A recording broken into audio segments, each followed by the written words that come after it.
మన్మోహన్ సింగ్ చాలా లో profile prime minister sir. కానీ ఆర్థిక మంత్రిగా, ప్రధానమంత్రిగా ఆయన చాలా హై ప్రొఫైల్ డెసిషన్స్ తీసుకున్నారు. దాంతోపాటు దేశ గతిని మార్చిన 1991 బడ్జెట్ రూపశిల్పి మన్మోహన్ సింగ్. సో ఆయన తీసుకున్న హై ప్రొఫైల్ డెసిషన్స్ అంటే మీరు అన్నట్టు నిజమే. అది చాలామంది జీవితాల్లో చాలామంది నాయకులు చాలా చిన్న చిన్న నిర్ణయాలకు కూడా చాలా ఎక్కువ మార్కెటింగ్ చేసుకోగలుగుతారు. సో ఆయన డెఫినెట్గా ఎకనామిక్ రిఫార్మ్స్లో తీసుకున్నటువంటి మార్పు భిన్నమైన అభిప్రాయాలు ఉండొచ్చు. ఇది గేమ్ చేంజర్ అని ఆర్థిక సంస్కరణలను ఆహ్వానించేవారు. స్వేచ్ఛా మార్కెట్, నయా ఉదార ఆర్థిక విధానాలు, లిబరలైజేషన్, నియో లిబరల్ ఎకనామిక్ పాలసీస్ను సపోర్ట్ చేసేవాళ్ళు భావించవచ్చు ఇట్స్ ఎ గేమ్ చేంజర్ అని. లేదు, ఆయన ఆ ఆర్థిక సంస్కరణ వ్యతిరేకించేవారు ఇట్స్ ఎ డిజాస్టర్, దేశ ఆర్థిక వ్యవస్థ నాశనం చేశారు అనొచ్చు. కానీ ఒకటి మాత్రం నిజం, ఇంత విరుద్ధమైనటువంటి అంచనాలు ఆయన ఆర్థిక విధానాలపైన ఉండవచ్చు. కానీ అందరూ ఏకీభవించే అంశమైతే a man who change Indian economy forever, a man who impacted Indian economy forever, అంతవరకు అయితే ఎవ్వరికి భిన్నాభిప్రాయం లేదు. మన్మోహన్ సింగ్ తీసుకొచ్చినటువంటి మార్పులు భారతదేశ ఆర్థిక వ్యవస్థ పైన శాశ్వతమైన, సంపూర్ణమైన, సమగ్రమైన మార్పులు తీసుకొచ్చాయి. ఈ మార్పులు దేశానికి మంచి జరిగిందా, చెడు జరిగిందా, భిన్నమైన అభిప్రాయాలు ఉండొచ్చు. ఇది సమయమో కాదు, సందర్భం కాదు వాటిపైన చర్చించేది. కానీ నన్ కెన్ గో బ్యాక్, వెనక్కెత్తపోలేకపోయారు. చాలామందికి ఆయన టెన్యూర్లో ఎకనామిక్ రిఫార్మ్సే గుర్తుంటాయి. నిజమే, ఎకనామిక్ రిఫార్మ్స్ చాలా వివాదాస్పదమైనవి, చాలా కీలకమైనవి. Amartya Sen development of freedom అన్న తన పుస్తకంలో development should lead to 5 kinds of freedom అంటాడు. అభివృద్ధి 5 రకాల స్వేచ్ఛలకు దారి తీయాలి అంటూ internal freedom, procedural freedom, transactional freedom, protective freedom, ఇలా 5 రకాల ఫ్రీడమ్లు చెప్తాడు. సో ఇందులో మీకు అట్లీస్ట్ 3 రకాల ఫ్రీడమ్, పార్టిసిపేటరీ ఫ్రీడమ్, ఇది 5 రకాల ఫ్రీడమ్. సో మన్మోహన్ సింగ్ తీసుకొచ్చిన ఆర్థిక, సామాజిక పరమైన, విధానపరమైన నిర్ణయాలు మీరు ఈ 3 రకాల ఫ్రీడమ్కు కీలకమైంది. ఒకటి ట్రాన్సాక్షనల్ ఫ్రీడమ్, 2 ప్రొసీజరల్ ఫ్రీడమ్, 3వది UPA 1 ప్రభుత్వంలో ప్రొటెక్టివ్ ఫ్రీడమ్. చాలామందికి మొదటి 2 తెలుస్తుంది, procedural freedom and transactional freedom. సామాన్యుడి భాషలో చెప్పాలంటే ప్రొసీజరల్ ఫ్రీడమ్ అంటే ఏంటి? 1991 కన్నా ముందు ఒక కంపెనీ పెట్టాలంటే అనేక రకాల అనుమతులు, చికాకులు, అంటే ఒక వ్యాపారం చేసే వ్యక్తిని, ఒక పెట్టుబడి పెట్టే వ్యక్తిని, ఓ పరిశ్రమ పెట్టే వ్యక్తిని ఏదో దోపిడీదారుడుగా, దుర్మార్గుడుగా, సమాజ కంటకుడుగా చూసేటువంటి ఒక ఆర్థిక రాజకీయ దృక్పథం. కానీ పెట్టుబడి పెట్టకుండా ఉపాధి రాదు, వ్యాపారం చేయకుండా సంపద సృష్టి జరగదు. అందువల్ల పెట్టుబడి, వ్యాపారము అనేది ఒక నెగిటివ్ కానటేషన్స్లో 91 వరకు చూసేది. కానీ 91 తర్వాత కంప్లీట్గా పెట్టుబడి పెట్టడము, వ్యాపారం చేయడం అనేది ఒక సమాజాన్ని బాగు చేసేటువంటి ఒక ఉత్తమ కార్యంగా దృక్పథంలో మార్పు వచ్చింది. అంత సమగ్రమైన, సంపూర్ణమైన మార్పులు ఆర్థిక సంస్కరణ. అందువల్ల మీకు ఎకానమీలో ఏ రంగమైనా తీసుకోండి, 1991 is a watershed year. The economic contemporary Indian economic history రాస్తే బిఫోర్ 91, ఆఫ్టర్ 91 అని రాయాలి. ప్రొసీజరల్ ఫ్రీడమ్ ఏంటంటే ఓ కంపెనీ పెట్టాలన్నా, ఓ వ్యాపారం చేయాలన్నా, ఓ పన్ను కట్టాలన్నా, ఓ దిగుమతి చేసుకోవాలన్నా, ఓ ఎగుమతి చేయాలన్నా అడుగడుగున లైసెన్స్ రాజ్యం, ఆంక్షల రాజ్యం, నియంత్రణల రాజ్యం. ఎందుకంటే పెట్టుబడి అంటే ఒక తప్పుడు పనిగా, పెట్టుబడి అంటే ఒక దోపిడిగా, వ్యాపారం అంటే ఒక తప్పుడు కార్యక్రమంగా, ఉండేటువంటి భావన వల్ల అడుగడుగున ఆ సంఖ్యలు ఉండేవి. మీకు ఒక ఉదాహరణ ఏంటంటే, మీకు Ramila Thapar India new millennium అనే ఒక పుస్తకం రాస్తే దాంట్లో ఇన్ఫోసిస్ నారాయణమూర్తి ఒక ఆసక్తికరమైన వ్యాసం రాశాడు. 20 ఏళ్ల కింద వచ్చిన పుస్తకం ఇది, టర్న్ ఆఫ్ ద సెంచరీలో. సో ఆ పుస్తకంలో ఆయన ఏమంటాడంటే 19 70s ఒక కంప్యూటర్ దిగుమతి చేసుకోవాలనుకుంటే ఎన్ని రకాలైనటువంటి ప్రశ్నలు ప్రభుత్వం అడిగేదంటే అదేదో ఒక AK-47 దిగుమతి చేసుకున్నట్లు భయంకరమైనటువంటి వేధింపులు. ఒక్క కంప్యూటర్ దిగుమతి తీసుకోవాలంటే ఒక జాయింట్ సెక్రటరీ స్థాయిలో కేంద్ర ప్రభుత్వంలో అధికారి అనుమతి ఇవ్వాలి. నీ ర్యామ్ ఎంత ఉండాలి, నీకు ప్రతి ఒక్కటి నీ స్టోరేజ్ ఎంత ఉండాలి, అన్నిటిపైన కూడా అనేక క్వరీలు అడిగేది. అంత అవసరమా, అంత ర్యామ్ అవసరమా, అంత యూ కాంట్ ఈవెన్ ఇమాజిన్ ఇప్పుడు అట్లుంటుంది అని. సో అన్ని ప్రశ్నలు అడిగే వాళ్ళని ఒక కంప్యూటర్ దిగుమతి చేసుకోవాలంటే. దానివల్ల భారతదేశంలో ఇన్ఫర్మేషన్ రెవల్యూషన్ ఎంత వెనకబడ్డదని చెప్తాడు నారాయణమూర్తి. 1977లో IBM భారతదేశంలో 100% సబ్సిడరీ మేము ఎలా చేయమని జనతా ప్రభుత్వం నిర్ణయం తీసుకుంటే in the interest of domestic computer hardware industry, అంటే దేశీయ కంప్యూటర్ పరిశ్రమ బాగుపడాలి అనే ఒక మంచి ఉద్దేశంతో తీసుకోవచ్చు. దానివల్ల అత్యాధునికమైన కంప్యూటర్లు అందుబాటులో లేక భారతదేశంలో సమాచార విప్లవం 10 ఏళ్ళు ఆలస్యమైంది అని రాస్తాడు. సో అన్ని రకాల ఆంక్షలు ఉండేవి. ప్రతి దాంట్లో కాంప్లయన్స్ బర్డెన్. మీకు ట్యాక్స్ కట్టాలంటే జనం భయపడేవాళ్ళు, ట్యాక్స్ కడితే ఎంత భయంకరమైన ఉచ్చులో చిక్కుకుపోతామని. సో ఇలాంటి ఆర్థిక విధాన స్వభావాన్ని మార్చి డీలైసెన్సింగ్, డీరెగ్యులేషన్, డీబ్యూరోక్రటైజేషన్ అనే విధానాలు తీసుకొచ్చారు. అందువల్ల వ్యాపారాలకు, పెట్టుబడులకు స్వేచ్ఛనిచ్చారు. అది దేశ పెట్టుబడులు కావచ్చు, విదేశీ పెట్టుబడులు కావచ్చు. ఫలితంగా ఎంటర్ప్రెన్యూర్షిప్ పెరిగింది, ఎంటర్ప్రైజ్ పెరిగింది. మీరు గమనించండి, ఇప్పటికీ మన విద్యా వ్యవస్థలో మార్పులేదు. మీరు అమెరికాలో మీరు చదవండి, స్కూల్ పిల్లలకు ఆప్షనల్ సబ్జెక్ట్గా బిజినెస్ ఉంటుంది. మనకు భారతదేశంలో బిజినెస్ అంటే అదేదో నేరంలాగా నేర్పడమే నేర్పం. So even for a school kid మీ క్లాసులో 4వ తరగతి 5వ తరగతి పిల్లలకు ఎంటర్ప్రెన్యూర్షిప్ నేర్పుతారు. అంటే వాళ్ళకు ఒక వర్క్ ఇస్తారు, మీరు ఒక వ్యాపారం చేసి 10 రూపాయలు సంపాదించండి అని. ఆ వ్యాపారాలు చేసి 10 రూపాయలు, నేను అమెరికాకి వెళ్ళినప్పుడు మా బంధువులు ఇళ్ళకి పోయి స్కూళ్ళకి వెళ్తే ఆ స్కూల్ కిడ్స్ చెప్తాను, తాతయ్య uncle I did a business అని. ఏం బిజినెస్ చేసావంటే నేను ఈ వ్యాపారం చేసి $100 సంపాదించాను. వాళ్ళు ఒక వ్యాపారం చేస్తారు, అంటే ఏదో చిన్న వాళ్ళకు అసైన్మెంట్ ఇస్తారు, ఆ వ్యాపారం చేసి వాళ్ళు సంపాదించుకుంటారు. Buy in my shop, buy in my business అని. అంటే అంత పాజిటివ్గా బిజినెస్ మైండ్ సెట్ను నేర్పుతారు. మన దగ్గర బిజినెస్ మైండ్ సెట్ అంటే అదేదో పెద్ద తప్పులాగా నేర్పుతామా మనం. సో అందువల్ల అలా ప్రొసీజరల్ ఫ్రీడమ్ వచ్చింది, ఎకనామిక్ రిఫార్మ్స్. మీకు ఫలితం ఏంటి అంటే నాకు ఇప్పటికి గుర్తు, 6 నెలలు ఒక స్కూటర్, మా అన్నయ్య ఆ స్కూటర్కి అప్లై చేస్తే చేతక్ స్కూటర్ 6 నెలల తర్వాత అలాట్ అయింది. కానీ ఇమాజిన్ స్కూటర్ అలాట్ కావాలి.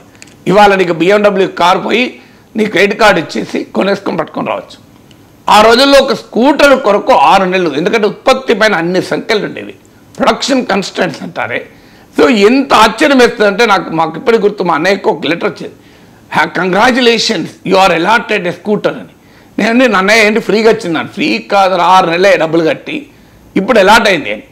అంటే ఆ ఉత్పత్తి లేకుండేది, డిమాండ్ ఎక్కువ ఉండేది, ఉత్పత్తి లేకపోయేది. ఆ స్టేజ్ నుంచి ఇవాళ మనము మీకు ఎంత టాప్ మోస్ట్ 3 కోట్లు కారు కూడా కొనుక్కొని వచ్చేయచ్చు. అంత ఎకానమీ చేంజ్ అయిపోయింది, మామూలు విషయం కాదు కదా. మీకు ఒక గ్యాస్ కనెక్షన్ కావాలంటే, ఒక టెలిఫోన్ కనెక్షన్ కావాలంటే నేను ఒక పార్లమెంట్ సభ్యునితో రిక్వెస్ట్ చేసి టెలిఫోన్ తెచ్చుకున్నాను. ఆ రోజుల్లో 10 ఏళ్ళు waiting list telephone connection. You can't even imagine. Gas connection కావాలంటే 10 ఏళ్ళు. నాకు ఇప్పటికి గుర్తు, నేను మ్యారేజ్ చేసుకునేప్పుడు కార్డ్స్ ఇస్తూ నేను గిఫ్ట్ తీసుకోను అని క్లియర్గా అందరికీ చెప్పాను. ఫ్రెండ్ ఉండే MP, నేను గిఫ్ట్ తీసుకోను అంటే ఆయన ఏమన్నాడంటే, నేను ఛాలెంజ్ చేస్తాను నాగేశ్వర్, నువ్వు గిఫ్ట్ తీసుకోకపోతే నేను గిఫ్ట్ పట్టుకొచ్చి మీ భార్యకి ఇస్తాను. I challenge, I dare you reject అన్నాడు. నేను నవ్వుతూ, చూడండి మీరు, నేను తీసుకోనండి అన్న. ఆయన ఒక కవర్ పట్టుకొచ్చి మా వేదిక మీదకి వచ్చి మా మిస్సెస్కి ఇచ్చాడు. అప్పుడే 2 నిమిషాల ముందే నా భార్య అయినా ఆమెకి ఇచ్చి, అమ్మ కవర్ తీసి ఓపెన్ చేయన్నాడు. ఆమె కవర్లో తీసి చూసి నా చెవులో చెప్తోంది, రిజెక్ట్ చేయకు అని. నాకు ఆశ్చర్యం వేసింది, ఇది ఏం గిఫ్ట్ అయ్యా, ఇక 2 నిమిషాల ముందే భార్య అయిన వ్యక్తి కోరికను కాదనగలనా? నేను నవ్వుతూ, మీరు సాధించారు మొత్తం ఏదైతే అన్నాను. అదేంటి అంటే గ్యాస్ కనెక్షన్ అలాట్మెంట్ లెటర్. దాని విలువ తెలుసు కనుక గ్యాస్ కనెక్షన్ రాకపోతే ఇబ్బంది పడేది ఆమె కనుక ఆమె నన్ను రిక్వెస్ట్ ఆమె చెప్పింది డోంట్ రిజెక్ట్ తీసుకోని, ఏ గిఫ్ట్ తీసుకోలేదు, ఒక్క గిఫ్ట్ మినహా. అంటే అంత గ్యాస్ కనెక్షన్ అప్పుడు పెళ్ళిళ్ళలో మామూలు చర్చ కాదు. నేను ఉస్మాన్ యూనివర్సిటీ ప్రొఫెసర్ లెక్చరర్ అని చెప్పి ఎవడు పట్టించుకోలే. గ్యాస్ కనెక్షన్ వచ్చిందట, గ్యాస్ కనెక్షన్ వచ్చిందట, ఎంపీ అట గ్యాస్ కనెక్షన్ లెటర్ ఇచ్చాడట అని. సో గ్యాస్ కనెక్షన్ రావడం అనేది ఒక అద్భుతమైన విజయం, ఒలింపిక్స్లో 2 అవార్డులు పొందినట్లు. అలాంటి ఎకానమీ కాస్త ఇవాళ కొరతలు లేని ఎకానమీగా మార్పు. అది ప్రొసీజరల్ ఫ్రీడమ్ సాధించింది. ట్రాన్సాక్షనల్ ఫ్రీడమ్ అంటే డబ్బులుండి కొనుక్కోవడానికి వస్తువులు లేని పరిస్థితుల నుంచి ఇలా కొనుక్కోవాలంటే ఏదైనా దొరుకుతుంది. అందువల్ల ఒక very big Indian middle class Manmohan Singh ఆర్థిక విధానాల వల్ల సృష్టించబడింది. అఫ్కోర్స్ దీని నెగటివ్ ఇంపాక్ట్ లేదా దేశంలో అసమానతలు విపరీతంగా పెరిగాయి. ఇలా ఒక గౌతమ్ అదానికి రోజుకు 1600 కోట్ల ఆదాయం అంటే దేశంలో 22 కోట్ల మంది ప్రజలకు ఇప్పటికీ రోజుకు 375 రూపాయల ఆదాయం. ఆర్థిక సంస్కరణలు తీసుకొచ్చిన అతిపెద్ద మార్పు అంటే అత్యంత తీవ్ర స్థాయిలో అసమానతలు పెంచాయి. కాంట్రాక్చువలైజేషన్, క్యాజువలైజేషన్ లాంటి ఉపాధిలో ఒక ధోరణి తీసుకొచ్చాయి. లేవని అనడం లేదు, కానీ this is the time to celebrate the positive aspect. ఒక వ్యక్తి మరణించినప్పుడు క్రిటికల్ అంశాల కన్నా ఆయన సమాజం పైన చూపిన సానుకూల ప్రభావాన్ని చర్చించుకోవడం సంస్కారం అవుతుంది కనుక ఆ విమర్శల జోలికి నేను వెళ్ళడం లేదు. ప్రతి దాంట్లో 2 డైమెన్షన్స్ ఉంటాయి. మనం పాజిటివ్ని చూడాల్సిన సమయం కదా ఇది. సో అందువల్ల ట్రాన్సాక్షనల్ ఫ్రీడమ్, డబ్బులుండి కొనుక్కోలేని పరిస్థితి. నేను 1988లో మాస్కో వెళ్ళాను. ప్యాట్రిస్ లుముంబా పీపుల్స్ ఫ్రెండ్షిప్ యూనివర్సిటీలో లెక్చర్ ఇచ్చాను. అక్కడికి పోతే నాకు ఆ రోడ్డు మీద కొంతమంది కలిస్తే ఐఎమ్ ఫ్రస్ట్రేటెడ్, టెరిబిలీ ఫ్రస్ట్రేటెడ్ అన్నాడు. అప్పటికి ఇంకా సోవియట్ యూనియన్ ఉంది, అప్పటికి ఇంకా కమ్యూనిస్ట్ పార్టీ ఆఫ్ సోవియట్ యూనియనే పాలిస్తుంది. తవారెషా గార్బచోవ్ అంటారు, కామ్రేడ్ గార్బచోవ్ అని ప్రధానమంత్రిగా దేశాధ్యక్షుడిగా ఉన్న రోజులు. అడిగితే I have money in my hands, bloody I can't by a car అంటాడు. నాలో డబ్బులు ఉన్నాయి, కారు కొనుక్కోలేకపోతున్నాను అని. నేను నీ దగ్గర డబ్బులు ఉన్నాయి, కారు కొనుక్కోలేకపోతున్నావు. మా దగ్గర డబ్బులుండి కనీస అవసరాలు తీరని వాళ్ళు చాలామంది ఉన్నారు, చదువు లేని వాళ్ళు, ఆరోగ్యాన్ని పెట్టుకోలేని వాళ్ళు.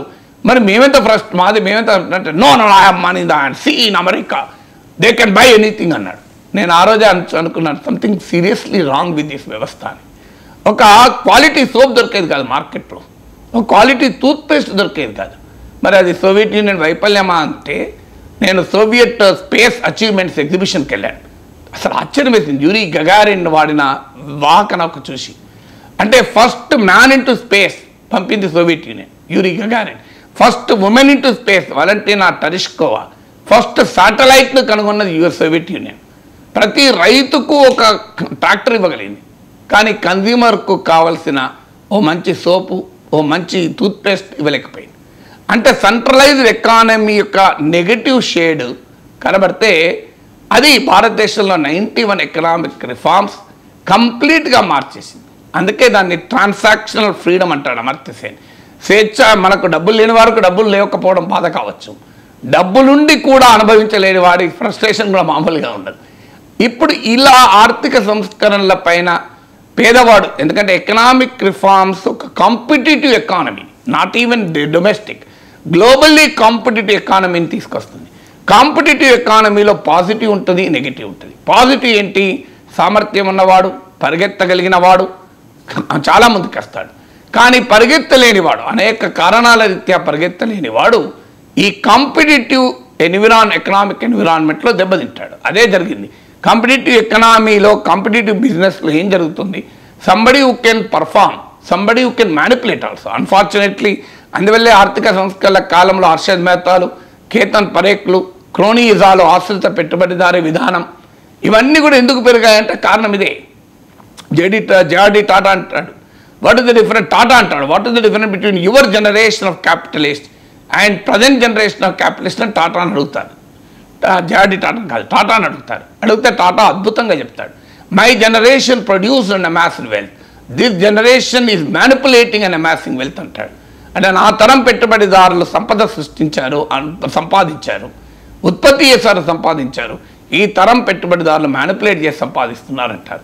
అందువల్ల ఎకనామిక్ రిఫార్మ్స్లో కాంపిటేటివ్ ఎకానమీలో మ్యానిపులేట్ చేయగలిగేవాడు లాభపడ్డాడు, కానీ పర్ఫామ్ చేయగలిగేవాడు కూడా లాభపడ్డాడు. ఈ 2 ఫ్యాక్టర్స్ ఉన్నాయి. కానీ ఆ రకమైన పోటీలో నిలబడలేని వాడు దెబ్బతిన్నాడు. దాని కొరకు ప్రొటెక్టివ్ ఫ్రీడమ్ అంటాడు Amartya Sen. Social safety net, సామాజిక భద్రతా వ్యవస్థని. అందుకే మీకు 2004 నుంచి 2009 మధ్య కాలంలో మీరు గమనించండి, దేశ చరిత్రలో చాలా ప్రభావం చూపి ప్రభుత్వాలు మారిన, పార్టీలు స్వభావాలు మారిన, సిద్ధాంతాలు వేరున్న ప్రభుత్వాలున్నా వదల్లేని ఇటువంటి విధానపరమైన మార్పులు వచ్చాయి. మీకు ఉపాధి హామీ పథకం ఇవాళ బీజేపీ ప్రభుత్వం అమలు చేస్తుందా లేదా?